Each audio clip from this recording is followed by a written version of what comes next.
Hello అండి, ఈ వీడియోలో పెసరపప్పు దోశ ఎలా చేయాలో చూద్దాం రండి. ఒక కప్పు పెసరపప్పును తీసుకొని నీట్గా వాష్ చేసుకొని నైట్ అంతా నానబెట్టుకోవాలి. దీన్ని మిక్సీకి వేసుకొని మెత్తగా పేస్ట్ చేసుకోవాలి. ఒక గిన్నెలోకి తీసుకొని కొద్దిగా ఉప్పు, పసుపు, కారం వేసుకొని బాగా కలుపుకోవాలి. ఇక్కడ చూపిస్తున్న కన్సిస్టెన్సీ రావాలి. స్టవ్ మీద దోశ పాన్ పెట్టుకొని దోశలు వేసుకోవాలి.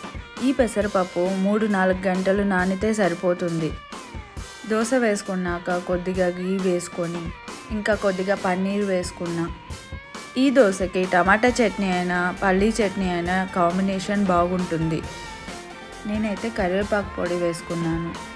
టేస్ట్ అయితే చాలా బాగుంది అండ్ సింపుల్గా కూడా చేసుకోవచ్చు. తప్పకుండా ట్రై చేయండి. నా వీడియోస్ కనుక నచ్చినట్లయితే నా ఛానల్ని సబ్స్క్రైబ్ చేసుకోండి. Thank you for watching.